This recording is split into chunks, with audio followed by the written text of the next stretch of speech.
this thing about do not add to my Torah. What does the word Torah mean? Instructions. So don't add extra instructions. Don't make up stuff on your own.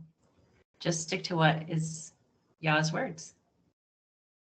Also, don't take away. So yes, what's there is good enough. yes, completely. Like he didn't leave anything out. There's nothing that was not fully, like at creation, fully planned out, fully created through all time, exactly as he has it planned. And is it possible that he would know from the beginning of time exactly what men would do? Yeah. He showed Moses on the mountain. If you read Jubilees, all those details are there.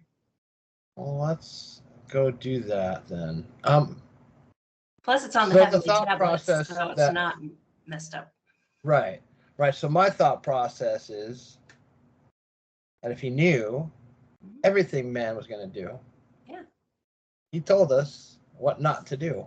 And if it's not mentioned, it's not part of his instructions. Right? I think pretty much everything is mentioned. What about birthdays? That's a very specific, and I'm probably going to cut that out, but That's all right. I'll leave it to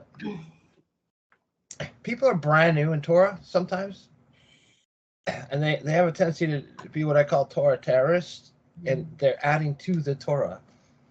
They're doing specifically what he said not to do. Or you hear a teacher and they're emphatically sure about something, and you're convinced, like, they must know what they're talking about, right? They've been in this longer than I have. They're a teacher, they're a pastor, whatever it is, and fill in the title. They must know what they're talking about. And look at all these views they have. They have millions of followers.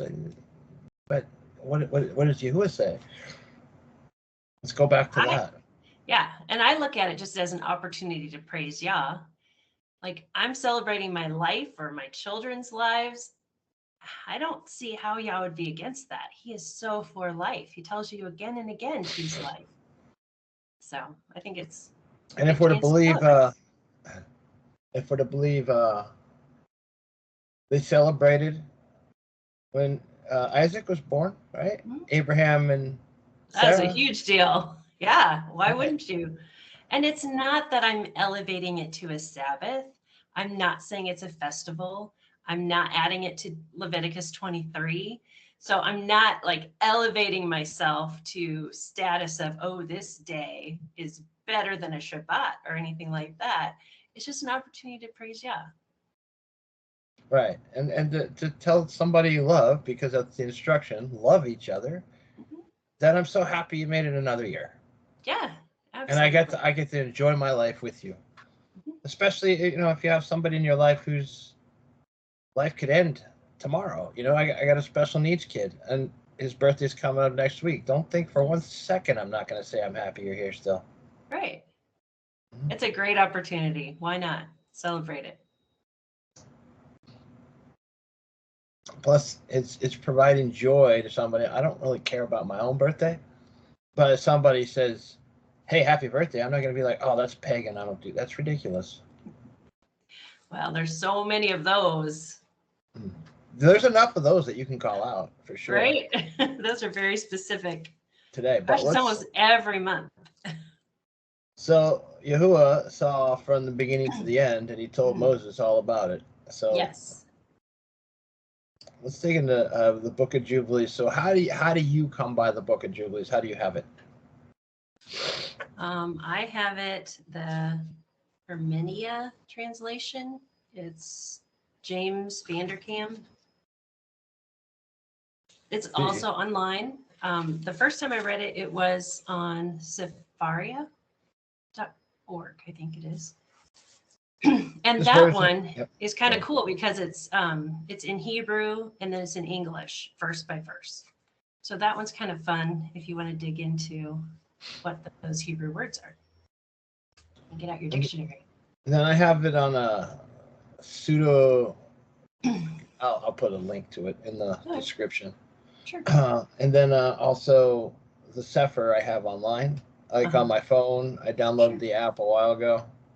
Stephen Pidgeon's version, and it's got Enoch, Jubilees, and Jasher, a bunch of scriptures that were left out. So yeah, no, those are all good. So the reason why I like the app is I can be in an appointment with no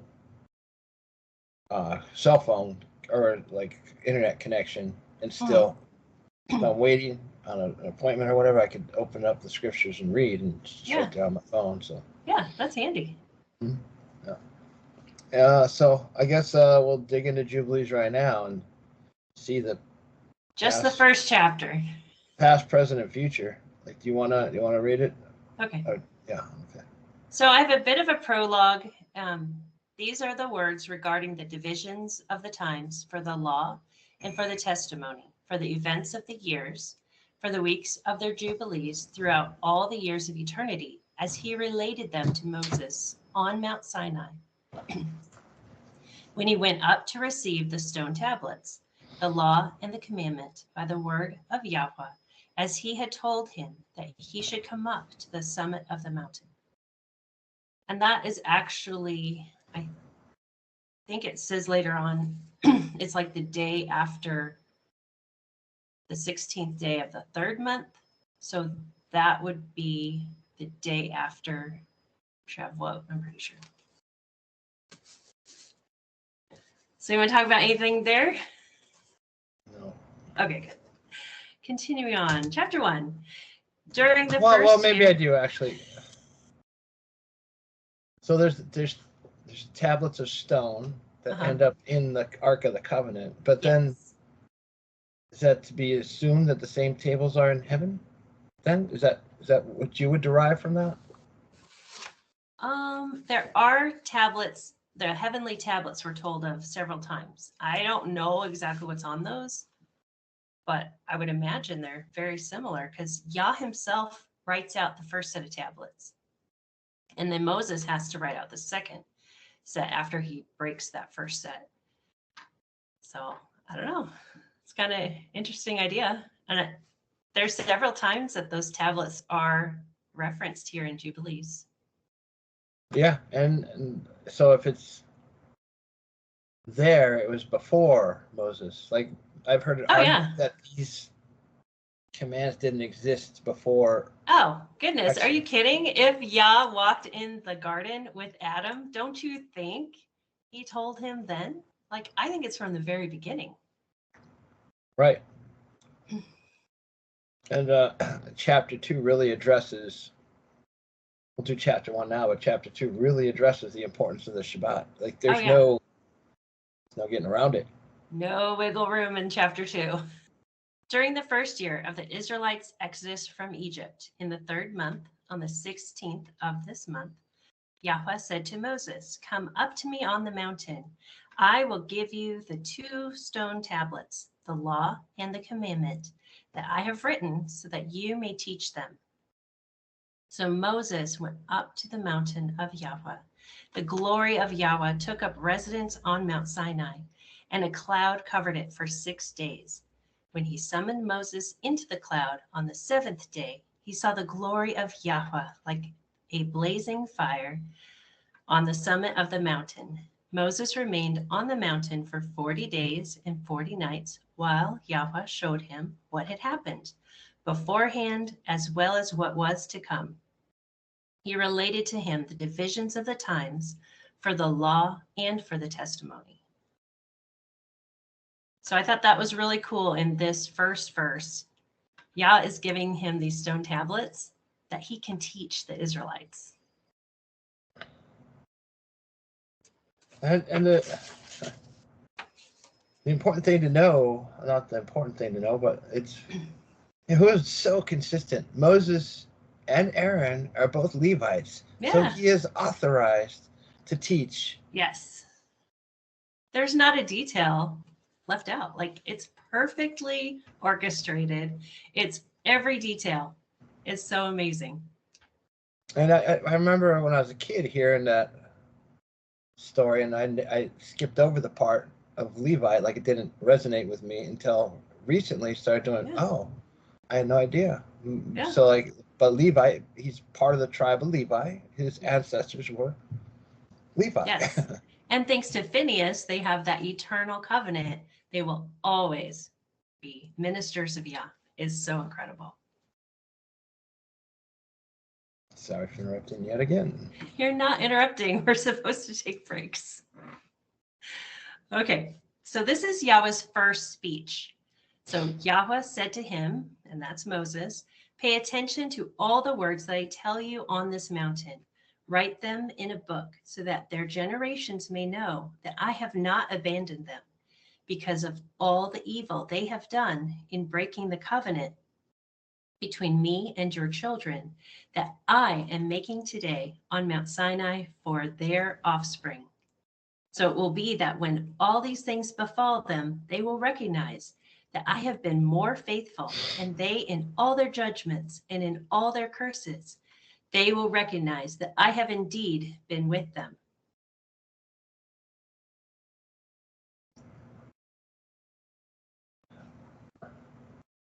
What curses? Remember Deuteronomy? Oh, we read in Leviticus 26. Remember what we're supposed to do? And then but this is him calling it out. And here he has a book. Can you imagine having that book? I mean, that's cool. And the purpose of it is that their generation, so way in the future, they're going to wake up and know that Yah is with them, that he didn't abandon them. It's they that messed up and abandoned the whole covenant. He is solid. He hasn't messed it up. He didn't make it too hard. It's that Israel runs the other direction and wants to worship other gods. Like, oh, it's just terrible. I just think about, I can't get it out of my brain, the idea that people would actually say, how can a God of love allow the world to get so out of control? We're looking at it wrong. It's like, yeah. He says it right here. Yes. I am more righteous than they in all their judgments and all their actions. Like everything you guys do. Look, I handed the world over to you. Okay? You run it your way and we'll see how that works out for you. It's a mess. Anybody thinks that it's a good time here on planet Earth is well. But the promise is here, they will recognize at some point. And yes, they entered into that covenant at Mount Sinai, but along with that is the curse. So you have the covenant of blessing if you do what he says to do. And at the same time, there's those same curses that are, if you don't do this, then those curses are what you've earned, I guess. And it's like that whole computer program, and he hits enter. Like he spoke it into existence, those curses. And as soon as we cross that line, he doesn't have to act. He's already put it in place by speaking it. Like, okay. Yeah. It's just like natural law. Right. Just like death. As soon as you eat from, he didn't have to create death. It was already there waiting in the wings. We had to do was eat from the tree he said don't do. Right? So I don't know if we're seeing the habit here, but perpetually don't do, and we just do. Yeah. Eventually. Oh, his covenant is way better. Eventually we're going to get it, but I will stop interrupting and let you. You're not interrupting. I paused so we can talk about it. I thought so. But... Now you write this entire message that I'm telling you today because I know their defiance and their stubbornness even before I bring them into the land that I promised by oath to their ancestors, Abraham, Isaac, and Jacob. To your posterity, I will give the land that flows with milk and honey. When they eat and are full, they will turn after other gods, who will not save them from any afflictions. Then the testimony is to correspond with this testimony, for they will forget all my commandments, everything that I command you, and will follow the nations, their idols, and their abominations. They will serve their gods, and this will prove an obstacle for them, an affliction, a pain, and a trap. Many will be destroyed. They will be captured and will fall into the enemy's control because they abandon my statutes, my commandments, my covenantal festivals, my Sabbaths, my holy things, which they have hallowed for me among them, my tabernacle and my temple that I sanctified for myself in the middle of the land, so that I could set my name on it and that it could live there. They will make for themselves high places, sacred groves, and carved images. They will bow to all the works of their error. They will sacrifice their children to demons and to every product conceived by their erring minds. I will send witnesses to them so that I may testify to them, but they will not listen and will kill the witnesses. They will persecute those too who study the law. They will neglect everything and will begin to do evil in my presence. Then I will hide my face from them. I will deliver them into the control of the nations for captivity, for devastation, and for devouring. I will remove them from the land and disperse them among all the nations. They will forget all my laws, all my commandments, and all my verdicts. They will forget beginnings of the month, Sabbath, festival, Jubilee, and covenant. Who among us can say that this didn't happen? This is exactly happened. Throughout history, time and time again, this has happened in every culture. Like, this is exactly how history has gone. It's terrible. So it's like a snowball rolling downhill. It really is. We're gathering the practices of the foreign nations, and okay, so we're Israel, and people say, well, this is just for the Jews. No, it's not. If you think it's just for the Jews, then you don't want to be a part of Yahuwah. That's just all there is to it. Sorry. And at Mount Sinai, there was a mixed multitude. Not only did you have the 12 tribes of Israel, because those had flourished in Egypt, they had grown to hundreds of thousands, and we have the numbers, that they were counted, how many people they had. Plus, if you were a slave of another nation and you saw what Yah did in Egypt, I think you'd want to leave and join them. So it was quite a mixture. A couple of videos ago calling out the fact that I had missed this. This is one of those things where you read the scripture over and over again, or maybe listen to it, however you approach it, and then you just miss stuff. But I didn't realize that Yahuwah taking on the gods of that nation. Like, it's a big deal. They got nothing. And he calls it out. Like, I'm like, wow, it's right there. How did I miss that? So good catch on your part. That was really cool. Like, everything, I don't have to do these things. Well, you don't have to do these things because you forgot them. Yeah. And we're just learning how to start the beginning of the month, or what the Sabbaths are, what the festivals really mean, what this covenant is. Like, all those things he said we're going to forget. We're just starting to wake up to, like, oh, these really are important. Hey, we should do these things. All right. So there's good news coming. There is. So after this, they will return to me from among the nations with all their minds, with all their souls, and with all their strength. Then I will gather them from among all the nations, and they will search for me, so that I may be found by them when they have searched for me with all their minds and with all their souls. I will rightly disclose to them abundant peace. I will plant them as a righteous plant with all my mind and with all my soul. They will become a blessing, not a curse. They will become the head, not the tail. I will build my temple among them and will live with them. I will be their God, and they will be my true and righteous people. I will neither abandon them nor become alienated from them, for I am Yahweh their God. So are we going to physically go somewhere, or is he going to do it where you are? It just seems he says amongst the Gentiles with all their heart. After this, they will turn to me from among. So anybody who just wanted. He promises to gather them. So I think you are eventually going somewhere. It seems to me that this is happening right now. Mm. And we read in Jeremiah a couple videos ago, there's nothing you can do about it. Like people will give you a hard time for doing it. And there's like literally there's nothing I can do about it. He said this would happen. It's happening to me. I don't know why it's not happening to you, but for some reason you can't hear it. That's fine. But for me, this is the path I'm on, and I can't stop. I literally can't stop. Yeah. And I read that as it's like natural law.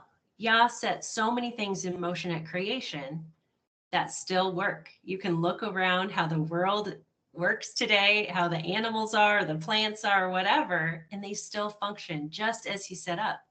This is the same thing. He promised we're going to forget. He promised we're going to remember. He promised that we're going to search for him with all of our heart, soul, and mind. Like we are going to search for him like it's so worth searching for him. And he's going to be found. And then he's going to set everything up and live among us. Like that's so incredible. He has it all planned out. And like people look for prophecy to be fulfilled. It's literally being fulfilled right now in this day and age when people all of a sudden, for no reason, just decided one day to start reading and then doing, and then reading and doing, and then keeping reading Shabbat, and doing. eating clean. Like it's little by little maybe, but it's so his words are so good. Like of any prophecy I've ever heard, Jubilees 1, like this is way better than any prophecy, any dream someone's going to tell you about. No. Yah's words here in Jubilees 1, this is the deal. I saw a video a couple years back about some famous preacher, pastor guy. He's got this like a voice for radio. It's very bombastic in his approach and talking about what do they call them? Not Torah observant. They call them messianics. Whatever they call the name of the day for those of us who keep in Torah. And he's speaking against them. This is where they are in error. And to that I say, this is where you're in error because you don't know what Yahuwah said would happen. Yeah. And the fact that it's happening, those of us who are on it, we can't stop it. Even if I wanted to, I couldn't. Because he said so. He said it would happen. It's like let there be light. Like you can't stop the sun from coming up, can you? Exactly. That's it. It's just the way he designed. So, if you're new to this and just hearing this for the first time, and you know somebody, I mean, the degrees of separation are getting fewer and fewer. You know somebody who's keeping it, and you're thinking they're on. Look, they can't do anything about it. Yeah. How long ago was Moses? How long ago was that? Quite a while. Yeah. He's calling it out then. So yeah, and his words don't they're never expire. Like they're always valid. His words are always true. Like it doesn't change. So this promise is amazing that it's still true, still valid. It's still for us today. We just forgot. That's the whole point of this. We forgot. And we never knew. And to that. Oh, okay, last thing.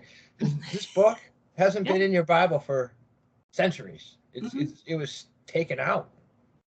And I believe in my heart of hearts that it was because of Jubilees chapter 2. Why? Because he calls out a very specific people, a very specific set of instructions. We're only going to do one today. You guys want to do two? Like, let us know in the comments. But I think you should read it on your own time because if I'm the church and I want to confiscate everything and try to take Yahuwah out of the plan, right? I'm going to hide this book because it says exactly what's important to Yahuwah. For sure. It totally does. Okay. Then Moses fell prostrate and prayed and said, Yahweh, my God, do not allow your people and your heritage to go along in error of their minds, and do not deliver them into the control of the nations, with the result that they rule over them, lest they make them sin against you. May your mercy, Yahweh, be lifted over your people.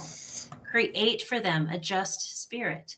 May the spirit of Belial not rule over them, so as to bring charges against them before you, and to make them stumble away from every proper path, so that they may be destroyed from your presence.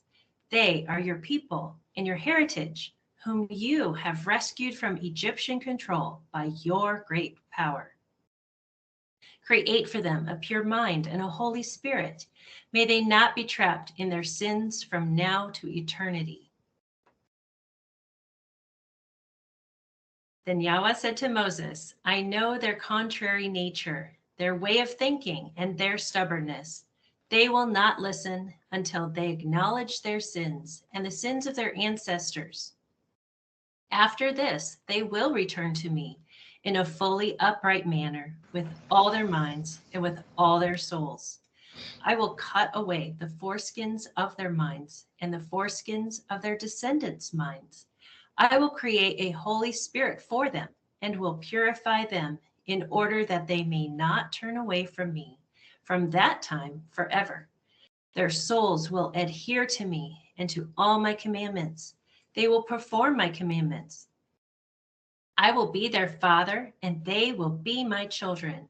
All of them will be called children of the living God. Every angel and every spirit will know them. They will know that they are my children, and I am their father in a just and proper way, and that I love them.